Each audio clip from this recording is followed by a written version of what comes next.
Un élément crucial pour l'attribution des textures est le champ attribut classe.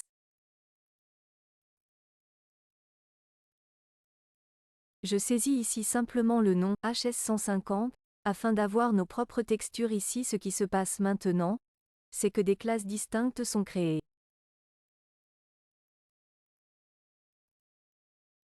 Nous parlons de un arbre de classe, et celui-ci est représenté lorsque nous cliquons sur le bouton Attribuer des informations de composants.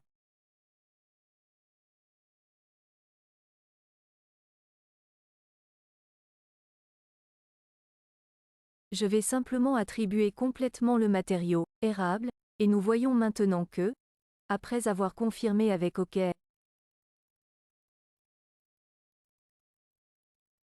ce placard obtient toujours ces textures. Si je veux maintenant équiper le placard droit avec les mêmes textures immédiatement, alors je peux simplement copier ce nom et le coller ici.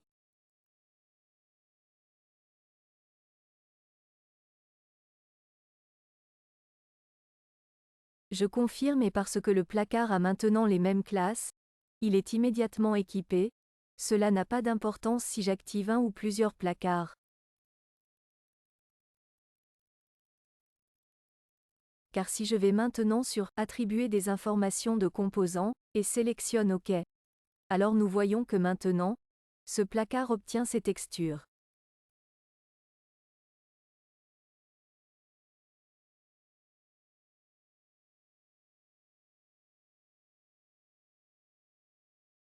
Je confirme, et en raison du fait que le placard a maintenant les mêmes classes, il est immédiatement équipé. Cela n'a pas d'importance si j'active un autre matériau ici. Nous pouvons également simplement aller sur Architects, et puis ici sélectionner ce matériau, confirmer avec OK.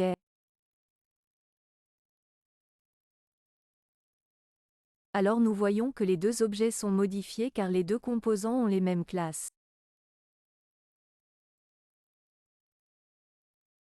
On peut maintenant procéder autrement. Si je sélectionne préalablement les placards souhaités, je peux directement dans le gestionnaire d'accessoires appeler une texture et par exemple, attribuer cette texture ici par double-clic.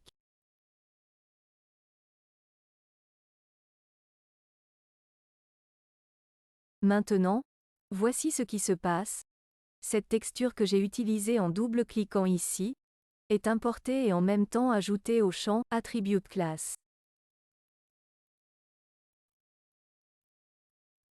La question est souvent, que faire maintenant si je veux peut-être avoir une disposition différente à l'avant, car dès que je prends maintenant l'armoire de gauche et choisis ici des portes, alors cette armoire reçoit automatiquement les mêmes textures que les portes inférieures.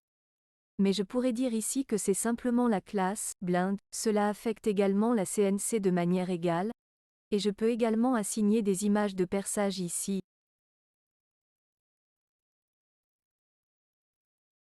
Seulement que la particularité est une classe distincte, et si je clique à nouveau sur Assigner des informations sur la pièce, je peux maintenant assigner un matériau différent, une autre texture pour Blind. J'ai déjà généré beaucoup de textures, les classes HS150 ne sont plus utilisées.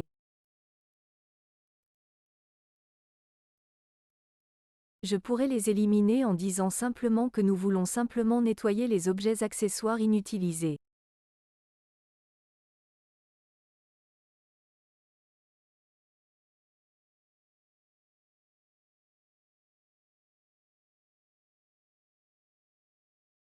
Je pourrais simplement tout DE accent aigu sélectionner, et ensuite seulement supprimer les classes inutilisées. Je confirme avec OK et c'est maintenant dans cette liste, tout ce qui est éliminé ici et je confirme avec OK. Dans la liste de l'arborescence des classes, il y a maintenant beaucoup moins de classes disponibles. Si j'insère une nouvelle armoire dans un dessin, cette armoire a l'arborescence des classes Elements.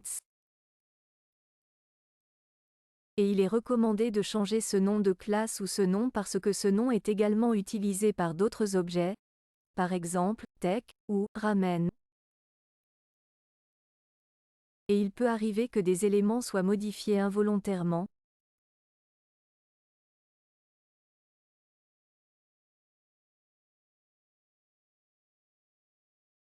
Lorsque j'attribue maintenant des textures, j'ai la possibilité de tourner ces textures ici maintenant de 90 degrés.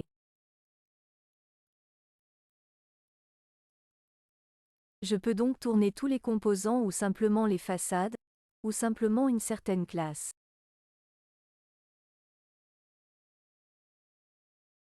Je confirme avec OK. Je veux à nouveau attribuer des infos de composants, et je veux maintenant spécifiquement pour le côté droit la texture tournée de 90 degrés, et pour cela, je peux dans le paramètre correspondant cocher la case.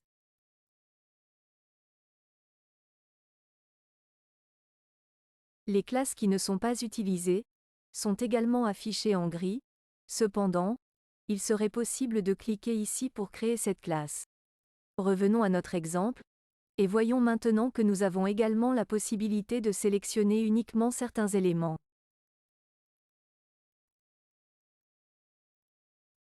Nous pouvons donc par exemple, sélectionner uniquement les façades, et attribuer maintenant une texture uniquement aux façades, nommer quoi que ce soit, et ainsi, cette configuration ne s'applique que aux façades.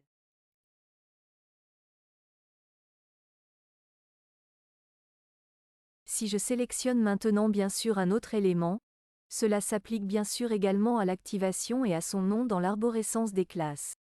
Répétons-le encore une fois. Nous voulons maintenant attribuer la texture comme WB054 aux façades, et cette modification sera appliquée uniquement aux façades.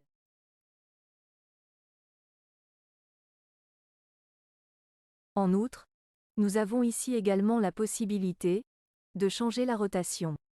Nous avons déjà examiné quelles cases sont cochées ici.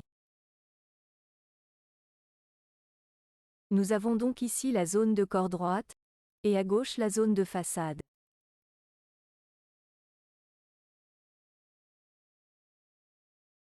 En outre, nous avons une colonne centrale et ici, il s'agit de pouvoir faire une note, donc un marquage, pour une optimisation de découpe.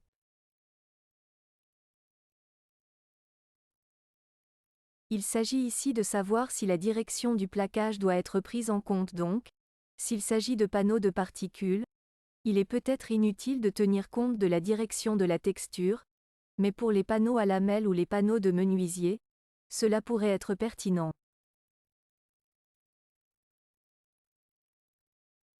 Et ici cela peut donc être pris en compte pour certaines optimisations de panneaux.